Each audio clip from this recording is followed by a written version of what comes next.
Okay, let's keep reading the 13th Reality Journal of Curious Letters. Please don't make noises. We're up to the chapter called A Bundle of Clues. The air had grown cooler as the sun made its way across the sky and towards the horizon.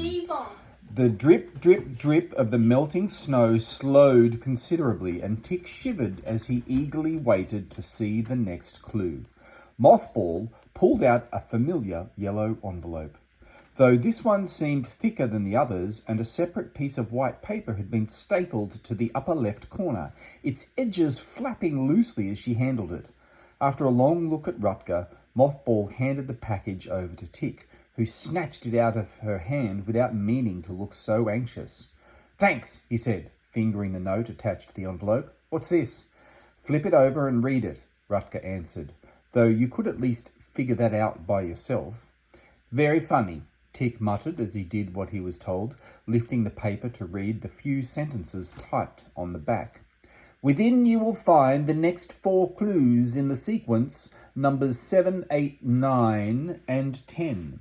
Now, most certainly you will read these and conclude to yourself that I, your humble servant, have gone batty, because they don't seem like clues at all. I will only say this: everything you receive is a clue." Tick looked up at Mothball, then down at Rutger, whose folded arms were resting on his huge belly. 4 clues at once. "He's a bit hasty," Mothball said. "You see, has to be 12 clues there does, and we've only got a short time to go, you know." "Why does there have to be 12? 'Tis part of the riddle, Master Tick." She winked at him. "There you are. I've just given you my own bit of a clue. Quite clever I am." "Yeah," Rutger grumbled. "A regular Hans Stiegenschleuberheimer." Mothball snapped her fingers at her face, as her face brightened with recognition. "Ah, I remember that name now. Yeah, my dad taught my sis and me all about him, he did. That bloke invented the very first version of the barrier wand."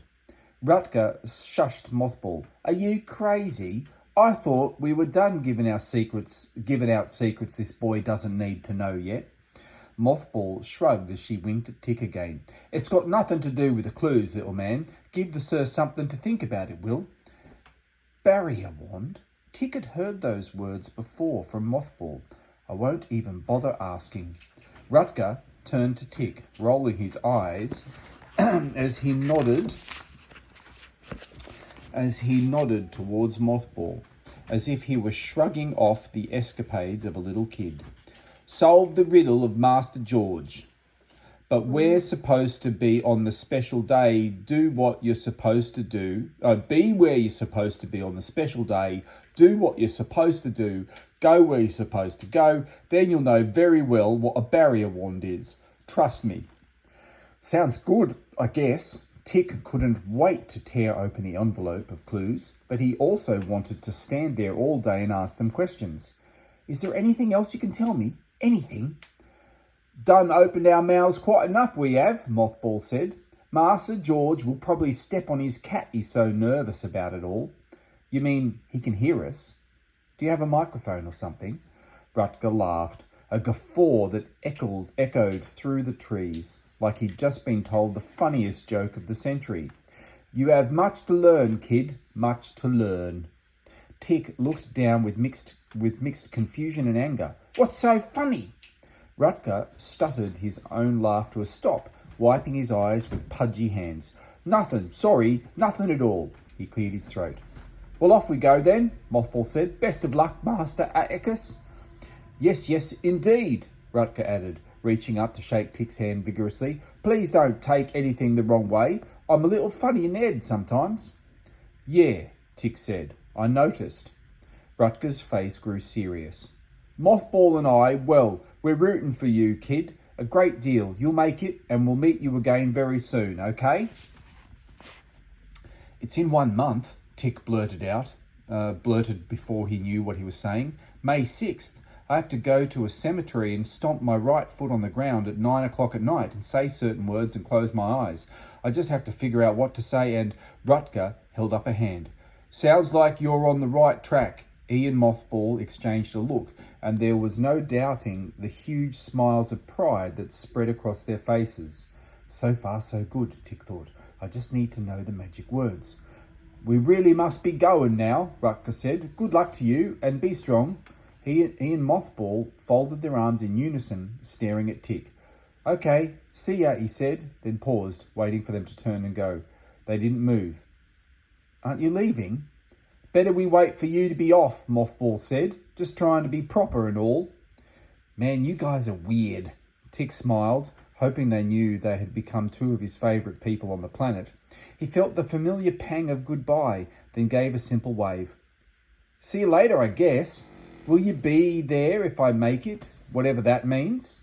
We'll be right there waiting on you, we will, Mothball said. Be the grandest day of your life. Bet your best buttons. Tick nodded, wishing he could think of a way to extend the visit, but knowing it was time to go. Right, okay, bye. He turned and walked away, heading back through the trees towards the road.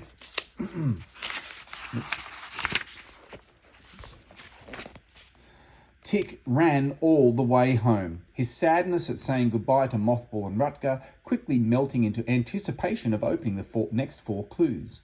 He closed the door to his room and sat at his desk, wishing he could somehow transport Sophia from Italy so they could rip this thing open together. The thought made him want to kick himself for not asking Mothball and Rutger about their interactions with Sophia or any other kids. He wondered if Sophia had received this package yet. He'd have to email her as soon as he was done taking a look. He opened up the envelope and pulled out 4 pieces of cardstock, exactly the same as all the other clues. Each card had its own message typed in the middle of the page, with a number written in blue ink directly above it with a big circle around it, indicating its place in the sequence. 7 through 10.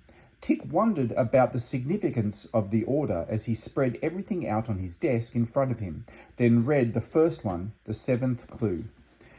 Go to the place you have chosen wearing nothing but your underwear. Oh, calm yourself. I'm only giving you a bit of rubbish. Don't want you to think I'm without a sense of humour. No, quite the contrary. You must dress warmly because you never know where you'll end up. Tick paused, thinking. The first line had made his stomach turn over before he realised Master George was just kidding around. That was all Tick needed, to go running across town in his undies to hang out at a graveyard in the middle of the night. Nothing else about the clue seemed mysterious or riddle-like at all, giving weight to the little note that had been stapled to the front of the envelope. This one seemed like nothing more than a warning to dress warmly, but according to the attached note, everything was a clue, so it had to have some kind of hidden message. Just when I think I'm getting the hang of it, he thought, shaking his head. He moved on to the next one, the 8th clue. Eventually you will fail. I say this because the vast majority of those who receive these letters will do so, utterly. For those extreme few of you who may succeed, I will conveniently explain away this clue as a small typing error. For you, it was meant to say, eventually you will not fail. Tick surprised himself by chuckling out loud. This Master George guy had quite the sense of humour, and sounded like he was as quirky as an elf in Santa's workshop. Tick couldn't wait to meet him. As for the clue itself, there was nothing to figure it out. No mysteries, not even any advice this time. More and more, Tick was beginning to think he'd missed something important he was supposed to get from these messages. He moved on to the 9th clue. Ordinary kids would have given up by now. I know what is haunting you, what is chasing you, what is making your life miserable.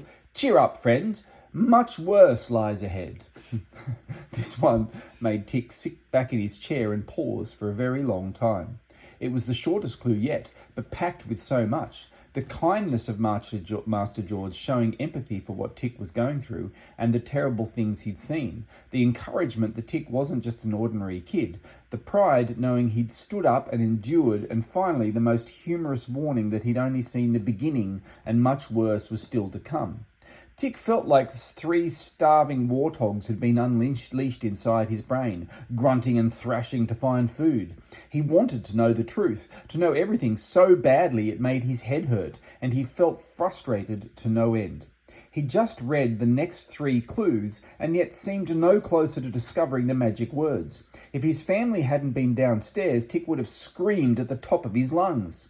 Almost reluctantly, he read the final piece of paper from the envelope, the 10th clue. Remember to bring 2 items with you, stowed carefully away in your pockets, while you say the magic words. Sadly, I must refrain from telling you what the items are. I can only say this. They must be impossible to pick up, no matter how strong you are, but small enough to fit in your pockets, since that is where they must be, on penalty of death, or at least a particularly nasty rash. I realize this riddle is very easy, but my cat just messed up the Peruvian rug in my parlour, so I haven't much time to think of a better one. Good day. Messed on the Peruvian rug in his parlour? Tick was beginning to like Master George more and more every second. And the man was right. This one was too easy. Tick got up from his desk, excited to email Sophia. Then he would show all the new clues to his dad. It took him 10 minutes to finally persuade Kayla to stop playing her Winnie the Pooh computer game, and another couple of minutes to clean the sticky spots off the keyboard from her fingers. She'd broken the no food at the computers rule and helped herself to a popsicle while manoeuvring Pooh and Piglet through the horrible dangers of the 100-acre wood. He finally logged into his email and opened up the inbox, hoping that Sophia had sent him something as well. His hand froze in midair, hovering over the mouse like a cloud when he saw what waited for him. An email from someone named Shadoka2056. The subject line said, Master George is crazy.